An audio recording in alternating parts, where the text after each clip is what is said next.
Today's episode of Voiced is from r/pro revenge and is about a trampoline battle with an HOA board and a teacher standing up to a parent on a school trip.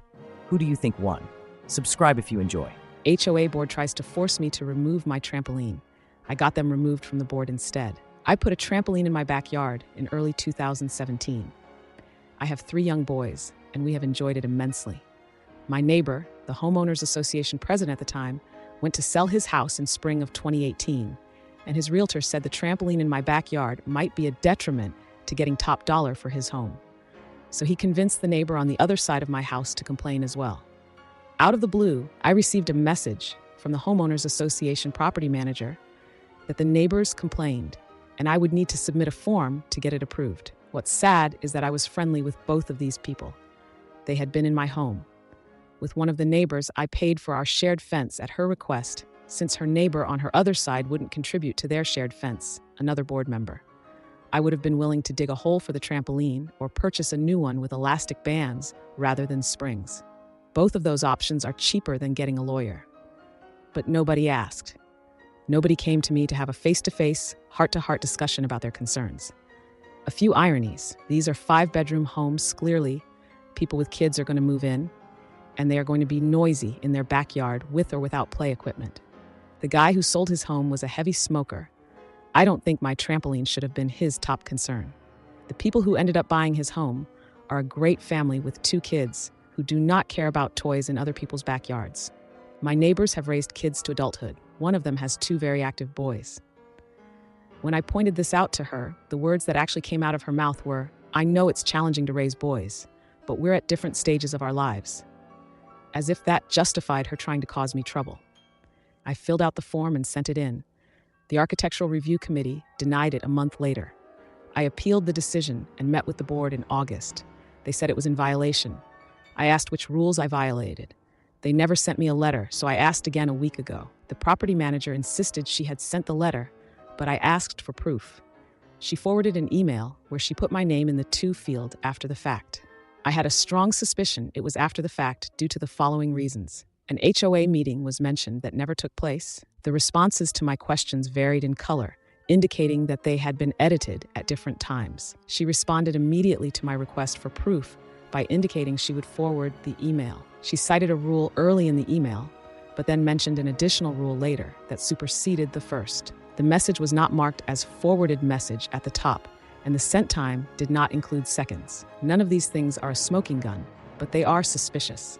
I asked the other people in the to field if they received a copy of the email with my name in the address field. The only honest member of the board replied he hadn't. The rest remained silent because they didn't want to look like they the small in bore, and the property manager dropped the ball. If you're curious why the board didn't like my trampoline, here is the rationale provided in the letter that was never sent. Due to the close proximity of the homes to each other and the small yards, the trampoline is unsightly to the homes surrounding it. Realtors for those homes surrounding you have stated that it is a detriment to selling homes and is lowering the home values of those around it. There have also been neighbor complaints regarding the noise level, which causes those homeowners to be unable to enjoy their homes. They are also unable to use certain portions of their homes while the trampoline is being used. My kids all weigh under 35 pounds. They go to bed at 7 p.m. and don't jump on the trampoline in the morning before 10 a.m. My neighbors bought homes 10 feet away from mine. What did they expect? The year-end meeting was scheduled for yesterday, and 4 board positions were up for election. I got 3 of my friends on the street to run with me.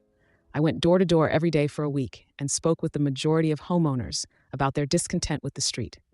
I got a third of the community to sign proxy forms stating that I would vote on their behalf. I listed calmly all the ways the current board was failing the community and my plan to correct their mistakes. The vote was a landslide in favor of myself and my friends getting elected. One awful board member remains, but he is the minority. We fired the property manager who was uncommunicative and flat out dishonest. The trampoline endures. The only downer is now I have to manage a street, which includes some legitimate crazy people. But this whole episode has convinced my wife that we will never live in a homeowners association again, which I count as a huge victory, in addition to the trampoline remaining where it is today. Wow, talk about a dramatic turn of events. From trampolines to HOA drama, it seems like our Redditor has had quite the journey standing up for what they believe in. But hold on to your hats, folks, because things are about to get even more heated. Imagine this. You're on a school trip, enjoying the great outdoors with your students, and then suddenly, you find yourself in the middle of an unexpected confrontation. The setting is different, but the theme of standing up for oneself remains the same. Let's dive into the next story and see how our Redditor handles this new challenge. EM yelled at me for wearing a tank top on a school trip because her son shouldn't see that. 1. Most of the girls were wearing them because it was 100 degrees Fahrenheit. 2. I am a teacher. The players are OP, EM entitled mom, Mrs. T, my teacher, and Mrs. A, another teacher. I've been student teaching this spring in a 6th grade class. It's been a stressful semester, but a good one. Since day one, I have been treated 100% like a colleague and equal by my teacher and her grade level partners. I am very baby-faced and do not always look like I am in my 20s. But I know these kids very well. I substituted for them a lot last year and in the past fall. So they already have respect for me, and we have a decent relationship. This week, we're on a camping trip with 4 total classes. I finished student teaching, but my teacher invited me on as a teacher to get the experience. We mostly hang out in the medical lodge and make sure kids take their meds each day. Easy gig after months of teaching. The kids are happy to see me. Anyways, we arrived at camp. I rode on the bus with my teacher. 2 of the other teachers drove their cars with student luggage, and so did some parents. I got off the bus and started to head down to the lodge with the other teachers for our meeting with the camp director and the counselors. I stopped off to fill my water bottle before heading down. As I finished up, a mother came up to me. I smiled and was about to greet her. "You can't wear that." "Excuse me?" "Young lady, that is so inappropriate for a school setting. You are going to distract my son and all the other boys. I'm going to have to ask you to change as soon as we get to our cabins." For reference, I was wearing jeans, a black undershirt, and a tank top with thick straps that covered my bra. You literally only saw my black undershirt that kept my bra from being seen through my shirt. Oh, and it was 100 degrees Fahrenheit. I let out a small chuckle. I thought it was a silly mix-up we could laugh about later. Nope, that set her off.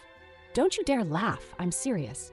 Who is your teacher? You are so disrespectful. No wonder you're dressed like that, trying to get the boys' attention, I bet."